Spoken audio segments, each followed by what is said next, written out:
ये लोग एक तरफ तो फिल्मों में बड़ा किसानों के हितैषी होने का दिखावा करते हैं, जो कुछ भी इमोशनल ब्लैकमेल वगैरह करते हैं, और दूसरी तरफ अभी कुछ दिन पहले ही हमने न्यूज़ पढ़ी कि शाहरुख खान की जो बेटी है उसने 13 करोड़ के करीब की एग्रीकल्चरल लैंड अपने आप को किसान बताकर परचेस की।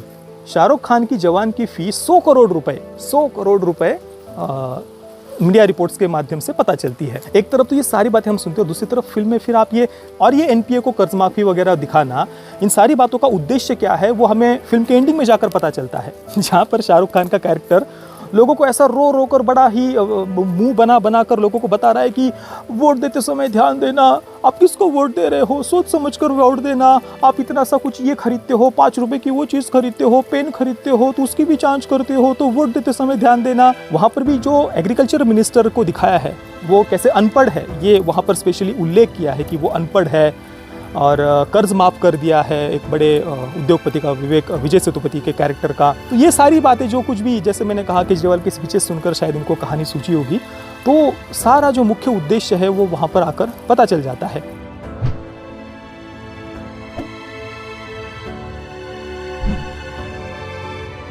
ओम नारायण नारायण नारायण नारायण। सब मित्रों को राम राम। दोस्तों कैसे हैं आप सब? दोस्तों सबसे पहले तो वीडियो को लाइक और शेयर कर दीजिए, और जो भी नए मित्र वीडियो देख रहे हैं प्लीज़ चैनल को सब्सक्राइब अवश्य करना और बेल आइकन को दबाना बिल्कुल भी मत भूलना। सबसे पहले तो आप सभी मित्रों को जन्माष्टमी की ढेर सारी शुभकामनाएं। कुछ जगहों पर कल जन्माष्टमी मनाई गई थी, कुछ जगहों पर आज मनाई जाने वाली है, तो सबको फिर से एक बार जन्माष्टमी की ढेर सारी शुभकामनाएं। और जितने भी मित्र वीडियो देख रहे हैं प्लीज़ कमेंट सेक्शन में हरे कृष्ण जय श्री कृष्ण अवश्य लिखना। देखिए दोस्तों, आज 7 सितंबर है, जवान थिएटर में रिलीज़ हो गई है और मैं अभी जस्ट फिल्म को देखकर घर पर आया हूँ। पर आज मैंने सोचा घर में बैठकर वीडियो बनाने की अपेक्षा खेत में जाकर वीडियो बनाना ज़्यादा सही रहेगा, क्योंकि फिल्म में जो कुछ भी एक वामपंथियों का जो एक सोशलिस्ट प्रोपेगेंडा होता है, जो कम्युनिस्टों की मानसिकता होती है, जो किसी भी देश को वेनेजुएला जैसे हालात में पहुंचाने में सक्षम होती है और पहुंचाया भी है। इतिहास में आप देख सकते हैं वामपंथियों ने, कम्युनिस्टों ने कैसे कई सारे देशों की अर्थव्यवस्था को बर्बाद किया है। तो उस मानसिकता को प्रमोट करने के लिए जिस प्रकार से किसानों का इसमें उपयोग किया है और जो तथ्यहीन बातें फिल्म में दिखाई गई है इमोशनल ब्लैकमेल करने के लिए दर्शकों को, वो लिटरली हास्यास्पद था। इसलिए मुझे लगा कि खेत में जाकर बात करना सही रहेगा। मैंने सोचा था कि मैं घूम कर थोड़ा सा बात करूंगा, पर अभी यहाँ पर बारिश हो रही है, इस कारण से यहाँ पर शेड है थोड़ा, तो इसके नीचे खड़े होकर मैं बात कर रहा हूँ। देखिए संक्षेप में सारांश, अगर फिल्म का सार अगर मुझे बताना हो, वो भी बिना स्पॉइलर दिए, तो फिल्म देखने के बाद मुझे ऐसा लगा कि जो इसके जो को राइटर और डायरेक्टर है एटली, उन्होंने शायद किसी दिन बैठकर मनी हाइस्ट देखी होगी और मनी हाइस्ट देखने के बाद में केजरीवाल के कुछ स्पीचेस सुन लिए होंगे, और वो स्पीचेस सुनने के बाद में डायरेक्टर महोदय को एकदम से अंदर से ऐसी ऐसी प्रेरणाएं होने लग गई होंगी, और फिर जो कुछ भी उनके दिमाग में खिचड़ी बन गई उस खिचड़ी को उन्होंने पेपर पर लिख दिया होगा और बस हो गई फिल्म तैयार। अब मैं ये क्यों कह रहा हूँ कि केजरीवाल के कुछ स्पीचेस वगैरह सुन लिए होंगे, मनी हाइस्ट देख ली होगी, तो इस पर आगे हम विस्तार से चर्चा करेंगे। देखिए इसके बाद में कुछ स्पॉयलर्स आ सकते हैं, अगर आपको बिल्कुल भी कोई स्पॉयलर नहीं चाहिए तो आप फिल्म देखने के बाद में आगे का वीडियो देखना। तो जैसा कि हम सुनते हैं, जब जो कुछ भी आजकल या आजकल ही नहीं हमेशा से आप पूरे विश्व भर में देख लीजिए, वामपंथी कम्युनिस्ट वगैरह, इनका मुख्य उद्देश्य कैपिटलिज्म के नाम से छाती कूटो, गरीब और हमारे जो किसान होते हैं, जो मजदूर होते हैं, जो कामगार वर्ग होता है, उनको अपने ढाल की तरह ये लोग उपयोग करते हैं अपना प्रोपेगेंडा स्प्रेड करने के लिए। हालांकि किसानों का, गरीबों का जितना नुकसान वामपंथियों ने किया है, कम्युनिस्टों ने किया है, उतना विश्व में आज तक किसी ने नहीं किया। ये लोग उनको बस अपनी ढाल की तरह उपयोग करके अनारकी, अराजकता को ये लोग ग्लोरीफाई करते हैं। गरीब, किसान, मजदूर इनके हाथ में हथियार पकड़वा कर देश को अंदर से अस्थिर करना, अराजकता का समर्थन करना, सिस्टम को अंदर से ध्वस्त कर देना, सिस्टम के नाम से छाती कूटना, ये सारी बातें की जाती है। और यही कम्युनिस्ट और सोशलिस्ट होते हैं जो कभी भी नहीं चाहते कि किसानों के, गरीबों के, उनके हालात कभी सुधरे, क्योंकि अगर उनके हालात सुधर गए, वे अपनी स्थिति से ऊपर उठ गए, तो फिर ये प्रोपेगेंडा कैसे फैलाएंगे, ये छाती कैसे कूटेंगे। तो ये हमेशा अपने देश की अर्थव्यवस्था, कहीं इंफ्रास्ट्रक्चर हो, उसका विकास ना हो, इसके लिए हमेशा से ही अपना ऐसा प्रोपेगेंडा स्प्रेड करते रहते हैं। इस फिल्म में भी सेम आप वही देखेंगे, उद्योगपतियों के नाम से छाती कूटना वगैरह वगैरह। और जो मैंने ये कम्युनिस्टों का पिरामिड दिखाया ना, इनका जो समाज की तरफ देखने का जो दृष्टिकोण है कम्युनिस्टों का, ये उसका पिरामिड है। ये मैंने कई बार इससे पहले आपको हमारे अलग अलग वीडियोज़ में दिखाया हुआ है। इसमें इनका यही है, समाज का जो गरीब और किसान वर्ग है उनको उकसाओ, भड़काओ, उनको एक टूल के रूप में उपयोग करो। और इनकी बेसिक आइडियोलॉजी यही कहती है कि जो उद्योगपति है या अमीर वर्ग है, उनको लूटो, उनको मारो, उनको काटो, उनसे संपत्ति छीनो और फिर वो सब में इक्वली डिस्ट्रीब्यूट कर दो, इससे समाज में समानता आएगी। ये इनकी विचारधारा है। कुल मिलाकर ये विचारधारा किसी भी देश की जो रीढ़ की हड्डी है, अर्थव्यवस्था है, उसको बर्बाद करने में सक्षम होती है। और ये किया भी है। विश्व भर में आप देख लीजिए, कई सारे देशों को इस कम्युनिस्ट विचारधारा ने, सोशलिस्ट विचारधारा ने बर्बाद किया है, कई सारे देशों की अर्थव्यवस्था को। और उसी विचारधारा पर यह फिल्म भी आधारित है। अब इस फिल्म के एंडिंग में देखिए, मैं आपको बताता हूँ क्या क्या दिखाया गया है फिल्म के एंडिंग में, और उस जर्नी तक ये कैसे इमोशनल ब्लैकमेल करके दर्शकों को लेकर के गए हैं, ये भी समझना आवश्यक है। तो फिल्म के एंडिंग में जो जेल दिखाया है ना, आपने ट्रेलर में भी देखा होगा, तो वहाँ पर हमारे अंदर एनर्जी कमांडो जाते हैं, बिल्कुल उसी प्रकार से जैसे मनी हाइस्ट में आपने देखा था ना, वो बैंक को उन्होंने बंदी बना लिया है। वहाँ पर स्पेन की सिक्योरिटी फोर्सेस अंदर जा रही है, उनके जवान आदि, फिर अंदर से ये प्रोफेसर और उनके चोर लुटेरों की, उचक्कों की गैंग, जो प्रोफेसर कहता है कि मेरे चोर बाप को सिस्टम ने मार डाला, इस कारण से अभी मैं अपने ही देश को लूट रहा हूँ। और स्पेन की वो भिक्कारी मानसिकता की भिक्कारी जनता फिर सड़कों पर आकर अपने ही देश और अपनी ही सिक्योरिटी फोर्सेस के विरुद्ध वो नारे लगा रहे हैं, सो कॉल्ड रेजिस्टेंस के नाम पर, सो कॉल्ड रिवोल्यूशन के नाम पर। तो यहाँ पर भी वो जेल के अंदर एनर्जी कमांडो जाते हैं। हालांकि ये जो एनएसजी नाम है वो सेंसर बोर्ड ने बदलने के लिए कह दिया था, तो अभी एन के बीच की जो तिरछी डंडी है उसको उन्होंने हटा दिया है, और अभी IISG ऐसा 2 आई दिखते हैं वहाँ पर। कुल मिलाकर वो आप टीज़र में भी देख सकते हैं, एनएसजी नाम था, तो वो एनएसजी ही उनका दिखाने का मुख्य उद्देश्य था। तो एनएसजी कमांडोज जेल के अंदर जाते हैं, और जेल के अंदर की जितनी भी महिला कैदी है, जो अपराधी है, वो हमारे एनएसजी कमांडोज पर चारों तरफ से अंधाधुंध गोलीबारी कर रही है।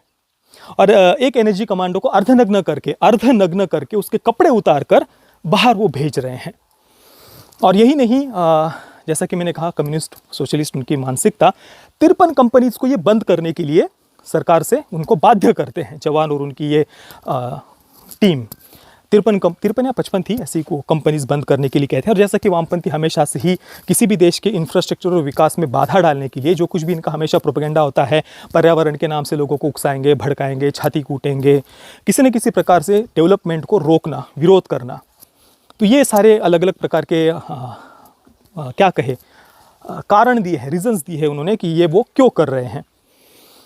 और अभी मैं एक और उदाहरण देना चाहूँगा। अभी अगर आप अमेरिकन इलेक्शन को, अगर आप प्रेसिडेंशियल इलेक्शन 2024 यूएस का, उसको अगर आप फॉलो कर रहे होंगे, उसके वीडियोस वगैरह आप देख रहे होंगे ना, तो जो प्रेसिडेंशियल कैंडिडेट्स है, विशेषतः जो रिपब्लिकन पार्टी के, वे देखिए कैपिटलिज्म को लिटरली सेलिब्रेट कर रहे हैं। विवेक रामास्वामी ने तो जो 10 कमांडमेंट्स, उनके जो कुछ भी जो दृष्टिकोण है समाज की तरफ, देश की तरफ, देश के भविष्य की तरफ देखने का, तो उसमें एक उनका पॉइंट, 7वां या 8वां पॉइंट यही है कि capitalism lifts people up from poverty. Capitalism लोगों को गरीबी से ऊपर उठाता है। और ये कॉमन सेंस की बातें हैं। आप इस प्रकार से लोगों को उकसा कर, भड़का कर, अनार्की, अराजकता को प्रमोट करके किसी का भी भला नहीं कर सकते। ये बस आप अपने पॉलिटिकल प्रोपेगेंडा के लिए गरीब, किसान, मजदूर, इनका आप बस यूज़ करते हैं एक टूल की तरह। और ये हमने विश्व भर में इसके भयावह परिणाम हमने देखे हुए हैं। तो आज हम देख रहे हैं कि अमेरिकन जो प्रेसिडेंशियल इलेक्शंस, वहाँ पर किस प्रकार से वे अपने उद्योगपतियों को कितना वो सेलिब्रेट करते हैं। प्रेसिडेंशियल इलेक्शन में वो कैंपेन में इन मुद्दों को वो उठा रहे हैं। सबसे पहला तो विशेषतः तो सेक्स एजुकेशन, जो बच्चों को सेक्स एजुकेशन के नाम पर जो बर्बादी की तरफ ले जाया जा रहा है, उसका भी आज यूएस इलेक्शन में सबसे मुख्य मुद्दों में उसकी गणना हो रही है। उसके बारे में सब जगह पर चर्चा हो रही है। वो वीडियोस मैंने यहाँ पर इस वीडियो में दिखाए हुए हैं। ट्रंप वगैरह, विवेक रामास्वामी, इन सब के वीडियोस आप यहाँ पर देख सकते हैं। पर हमारे देश में तो देखिए, तो अब जो तथाकथित राष्ट्रवादी है, वो लोगों को किस प्रकार से भ्रमित कर रहे हैं। सेक्स एजुकेशन का समर्थन करने वाली, वो भी हमारी आस्था, हमारे ईश्वर को सामने रखकर वो फिल्में बनाते हैं। दूसरी तरफ उद्योगपति, उद्योग जो देश की अर्थव्यवस्था की रीढ़ की हड्डी है, उनको इस प्रकार से वो एक सोशलिस्ट माइंडसेट, उस रीढ़ की हड्डी को ही तोड़ने का काम एक प्रकार से इस माइंडसेट को बच्चों के दिमाग में डालकर फिल्मों के माध्यम से किया जा रहा है। वो भी तथाकथित बड़े बड़े स्टार्स और सेलिब्रिटीज़ की फिल्मों के माध्यम से। ये कितना ज़्यादा दुखद है देखिए। और फिर यही वामपंथी, यही कम्युनिस्ट वगैरह बच्चों को भड़काएंगे कि देश में देखो देखो वो डेवलपमेंट कहाँ है, हम तो थर्ड वर्ल्ड कंट्री है, अमेरिका देखो, वेस्टर्न कंट्रीज़ देखो तो कितनी डेवलप्ड है। अरे उन्हीं वेस्टर्न कंट्रीज़ में कम्युनिस्टों को चुन चुन कर ख़त्म किया गया है। वो अपने इंडस्ट्रियलिस्ट्स को, उद्योगपतियों को सेलिब्रेट करते हैं, उनको बढ़ावा देते हैं, और हमारे देश में हम तो उनके नाम से छाती कूटेंगे, हाँ? वो भी गलत तथ्य बताकर। तो ये माइंडसेट फिल्म का है, एनएजी कमांडोज पर गोलीबारी वगैरह। और इस सब को जस्टिफाई करने के लिए पूरी फिल्म में फिर वही जो मैंने कहा ना, केजरीवाल के स्पीचेस सुन लिए होंगे एटली ने कभी, तो वही शिक्षा और स्वास्थ्य की तथाकथित रूप से बातें करके जो कुछ भी हम देख रहे हैं उसके नाम पर क्या भ्रष्टाचार और जो कुछ भी हम देख रहे हैं दिल्ली में केजरीवाल सरकार के द्वारा जो कुछ भी हुआ, आरोप क्या लग रहे हैं वो भी हम देख रहे हैं। और साथ में ही अदानी अंबानी के नाम से छाती कूटना, और जो बैंकों के द्वारा कुछ लोन्स को जो एनपीए घोषित कर दिया जाता है उसको कर्ज माफ़ी बताकर लोगों को भ्रमित करना, ये सारी जो बातें हैं ना, जो कई सारी तथाकथित सेक्युलर पार्टीज आजकल कर रही है, उसको ये मुद्दा बना रहे हैं। हाँ, फिल्म की शुरुआत में ही ये दिखाया गया है कि जो विजय सेतुपति का कैरेक्टर है काली का, उसके 40,000 करोड़ रुपए सरकार ने माफ़ कर दिए, और किसान जिसका 40,000 रुपये का लोन है उसको आत्महत्या करनी पड़ रही है, और काफ़ी इमोशनल ब्लैकमेल वगैरह किया गया है इन्होंने इसकी आड़ में। अब देखिए मतलब जिन लोगों को एनपीए और जब किसी लोन को एनपीए घोषित करना उसकी तुलना कोई कर्ज माफ़ी से कर रहा हो तो उनकी बौद्धिक क्षमता तो उसी से पता चलती है। और इसके साथ में एटली ने एक और बहुत ही वाहियात तर्क दिया है कि मर्सिडीज़ पर तो 8% इंटरेस्ट है और ट्रैक्टर पर 13% इंटरेस्ट है। मतलब इस प्रकार के तर्क जो डायरेक्टर दे सकता है, आप उनकी बौद्धिक क्षमता को देखिए।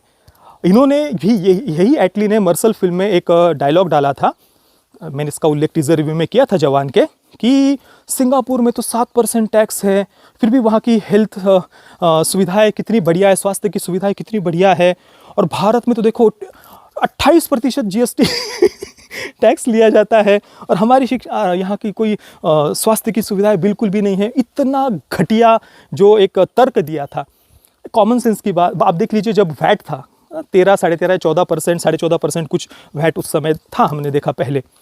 जीएसटी आने के बाद में जितनी भी जीवन आवश्यक मूलभूत जीवन आवश्यक वस्तुएं हैं उन सब पर अभी 5% 5 से 6% टैक्स है। और जो लग्जरियस आइटम्स है, हाँ, ये मर्सिडीज़ वगैरह जो ये तर्क अभी दे रहे हैं ना जवान में, उन पर 28% टैक्स है।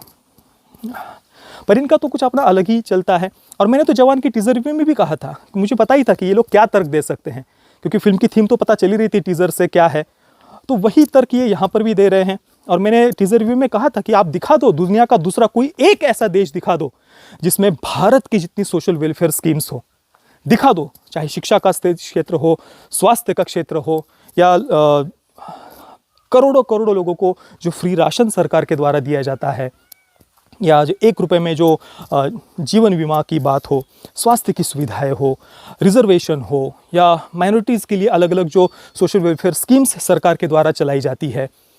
भारत में जितनी सोशल वेलफेयर स्कीम्स है वो पूरे विश्व में दूसरी कहीं पर भी कोई दिखा दे जितनी भारत में है। इस मुद्दे में जाएंगे तो और भी बहुत सारी बातें, माइनॉरिटी अपीजमेंट के लिए भी जो कुछ भी स्कीम चलती है वो सब बहुत डिटेल में वो जाया जा सकता है, पर वो मैं नहीं जाऊंगा। कुल मिलाकर जो व्यक्ति इस प्रकार के तर्क दे सकता है उसकी सोचने समझने की क्षमता आप देख सकते हैं इसी से कि कैसी कहानी लिखी होगी। तो ये सारी बातें करके आप लोगों को भ्रमित कर रहे हैं, एनपीए को कर्ज माफ़ी बताकर आप लोगों को भ्रमित कर रहे हैं। और जो ये माल्या वगैरह इनकी बातें करते हैं ना भाई, उनसे सरकार ने हज़ारों करोड़ रुपए की उनकी संपत्ति जब्त की है।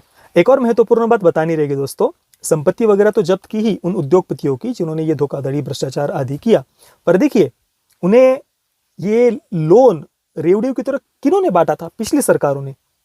उस समय जब ये रेवड़ियों की तरह लोन बांटा जा रहा था बैंकों में फ़ोन करके, और बैंकिंग सेक्टर की जो रीढ़ की हड्डी है उसको कमज़ोर करने का काम जब पहले हो रहा था, पूरे के पूरे बैंकिंग सेक्टर को, कई सारे बैंकों में जो भ्रष्टाचार आदि हुए हैं वो सब अभी हमारे सामने आ रहे हैं। तो जब ये रेवड़ियों की तरह लोन बांटा जा रहा था तब इन वामपंथियों को, कम्युनिस्टों को कोई प्रॉब्लम नहीं हो रही थी, तभी बड़े मजे में थे, खुश थे। अभी जब बैंकिंग सेक्टर को सशक्त किया जा रहा है, इन सारे भ्रष्टाचारियों पर जब आज कार्रवाई की जा रही है, उनकी संपत्ति को जब जब्त किया जा रहा है, तब इन लोगों को, इन वामपंथियों को प्रॉब्लम हो रही है।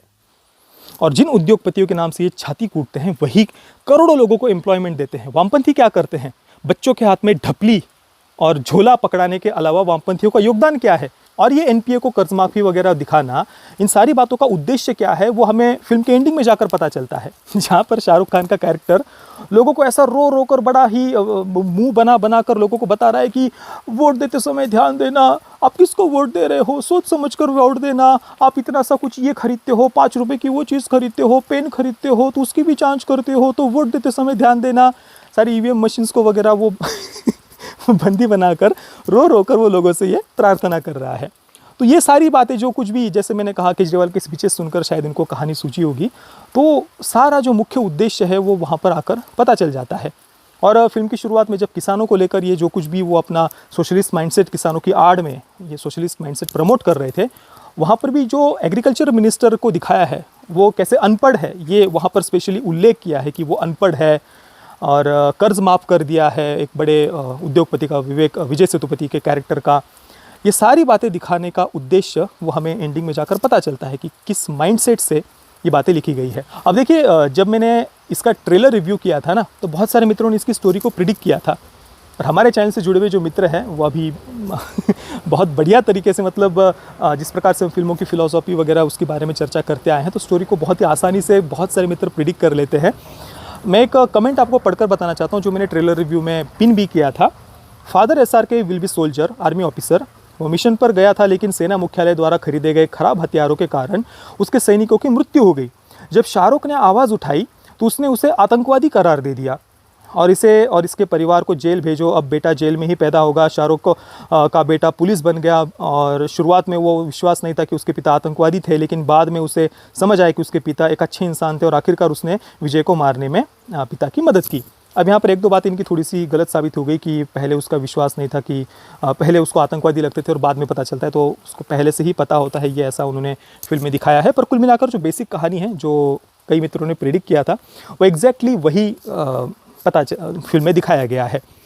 हालांकि यहाँ पर सेना मुख्यालय को डायरेक्टली उन्होंने दोषी नहीं दिखाया है, ऐसा कोई सीन जो लोग उस पर तुरंत आक्षेप ले, वो उन्होंने बहुत ही चतुराई से वो बात उन्होंने दिखा दी है। हालांकि कोई कॉमन सेंस की बात है कि सेना मुख्यालय इतने खराब हथियार परचेस कर रहा है, उसमें जिसका भी कुछ कट होगा, चाहे किसी मंत्री का कट हो या सेना के किसी अधिकारी का कट हो, ऑब्वियसली किसी का कट वगैरह हुए बगैर तो इतने खराब हथियार कोई लेगा नहीं। किसी ने भ्रष्टाचार किया ये उनको दिखाना था, पर डायरेक्टली वो उन्होंने दिखाया नहीं है, क्योंकि सेना के जो अधिकारी है वो पूछते भी है। जब शाहरुख खान का जो कैरेक्टर है वो एक सभा में जब उनको वीरता पुरस्कार मिलता है, तो वहाँ पर जाकर वो सबके सामने ये एक्सपोज करता है कि ये खराब हथियारों के कारण इतने जवानों की मृत्यु हुई है। तो वहाँ पर सेना के जो अधिकारी है वो अपने जो भी उनके साथी दूसरे जवान थे उनसे वो पूछते हैं कि ये किस कंपनी के थे सेना, ये हथियार हमने जो लिए हैं। मतलब सेना के जो उच्च अधिकारी है उनको ही पता नहीं कि किसी कंपनी से ये हथियार लिए हुए हैं और बिना जाँच किए हथियार ले लिए गए, जो ट्रिगर दबाने पर शूट भी नहीं कर रहे। ऐसे हथियार सेना परचेस करेगी, मतलब क्या कहे अब। मतलब सेना के अधिकारी भी किस प्रकार से कैपिटलिस्टों के साथ में, उद्योगपतियों के साथ में मिलकर भ्रष्टाचार कर रहे हैं, और फिर इस कारण से जवान को सिस्टम के विरुद्ध जाना पड़ता है। फिर वो एनएसजी कमांडोज पर ये सारे हमला कर रहे हैं एक साथ में मिलकर। वही जो टॉक्सिक वोक वामपंथी माइंडसेट है वो हमें यहाँ पर भर भर कर देखने को मिलता है। और इन सारी बातों से भी सबसे हास्यास्पद बात मुझे क्या लगी बताए दोस्तों, ये लोग एक तरफ तो फिल्मों में बड़ा किसानों के हितैषी होने का दिखावा करते हैं, जो कुछ भी इमोशनल ब्लैकमेल वगैरह करते हैं, और दूसरी तरफ अभी कुछ दिन पहले ही हमने न्यूज़ पढ़ी कि शाहरुख खान की जो बेटी है उसने 13 करोड़ के करीब की एग्रीकल्चरल लैंड अपने आप को किसान बताकर परचेस की। स्वाभाविक सी बात है, किसानों की जो इनकम है वो टैक्स फ्री होती है और भी बहुत सारे बेनिफिट्स होते हैं।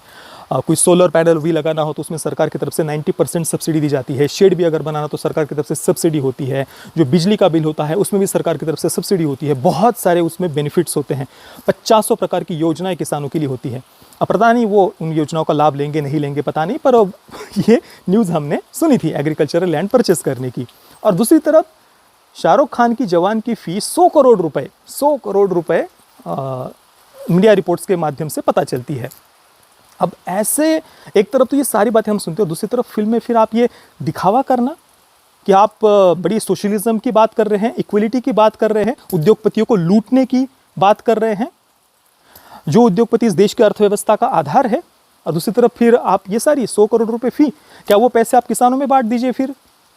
आप खुद उस सिस्टम का हिस्सा हो जो कैपिटलिज्म का सबसे घटिया एक रूप हम जिस इंडस्ट्री को कह सकते हैं ना, जहाँ पर कोई इक्वलिटी नहीं है। आपके इंडस्ट्री में काम करने वाले लोग जो सेट पर काम करते हैं, स्पॉट बॉय है या एडिटर वगैरह, जो कुछ भी आप इसमें कितनी इनइक्वलिटी है, इसको लेकर पिछले आपकी इंडस्ट्री के लोगों ने कई बार बात की हुई है। कितनी इनइक्वलिटी है। बड़े बड़े एक्टर्स 50-50, 60-60, 70-70, 100-100 करोड़ रुपए ले जाते हैं।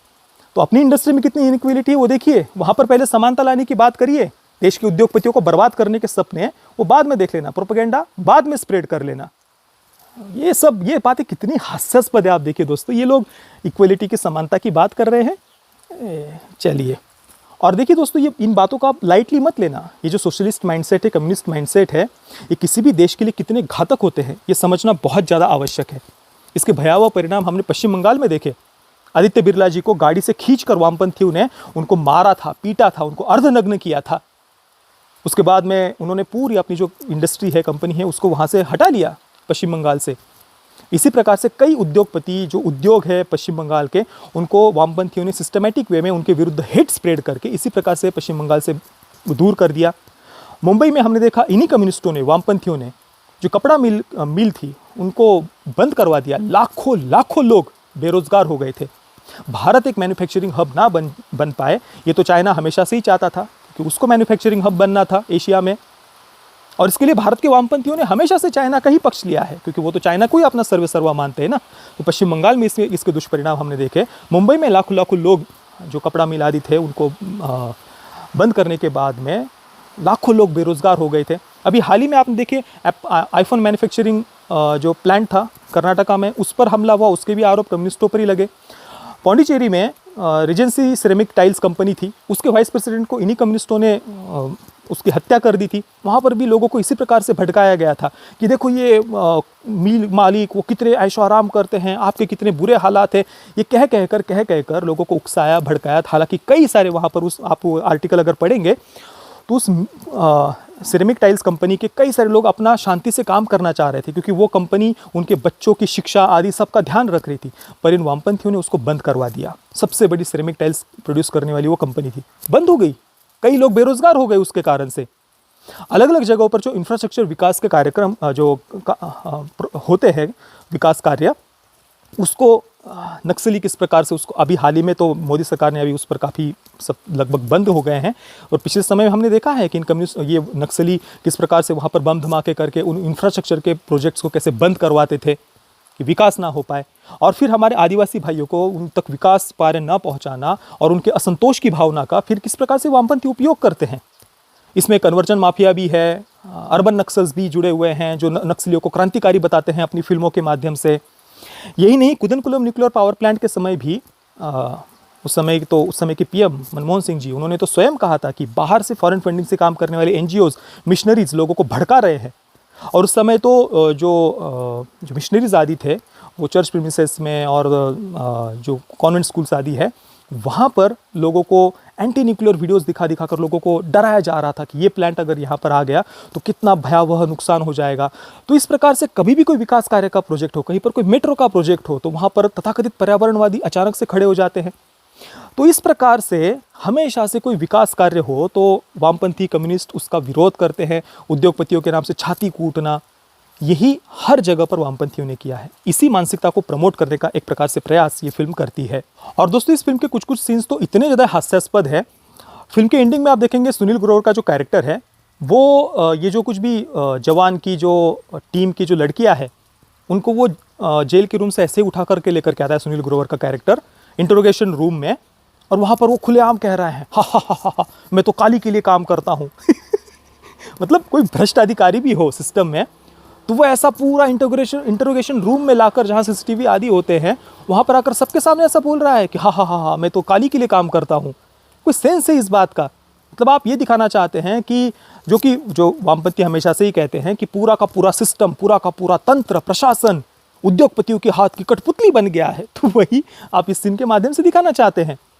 और इसके साथ में ही दीपिका पादुकोण का जो कैरेक्टर है, उसने एक पुलिस अधिकारी की हत्या की थी, उस कारण से उसको फांसी पर चढ़ा दिया जा रहा है हमारे, और वो भी तुरंत हत्या कर दी और उसके तुरंत बाद उसको फांसी की सज़ा सुना दी जा रही है।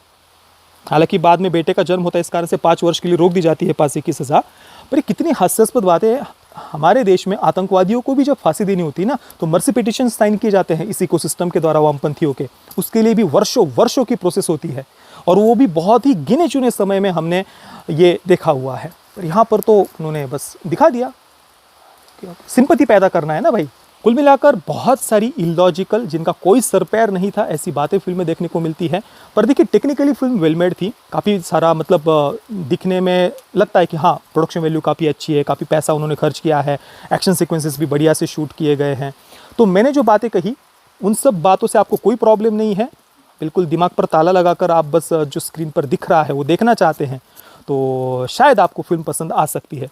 बाकी फिल्म जो कहने का प्रयास करती है वो मेरे अनुसार तो बहुत बहुत ज़्यादा डीपली प्रॉब्लमेटिक है। मैं जवान को दूंगा 2 आउट ऑफ 10 स्टार्स। वो बस टेक्निकली रिच लगती है फिल्म दिखने में, प्रोडक्शन वैल्यू काफ़ी अच्छी है, एक्शन सीक्वेंसेस वगैरह उस कारण से।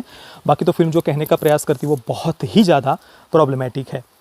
पेरेंटल गाइडेंस की बात करें तो वैसे तो फिल्म में बस वायलेंस वगैरह है, हथियारों से वार के सीन्स वगैरह है, बाकी ऐसी कोई सेक्स न्यूडिटी वगैरह फिल्म में नहीं है। बाकी आप जब इस फिल्म को देखेंगे तो आपका अनुभव कैसा रहा, मुझे आप नीचे कमेंट में अवश्य बताना। ये वीडियो देखने के लिए आप सभी मित्रों का बहुत बहुत धन्यवाद। जय श्री राम, वंदे मातरम।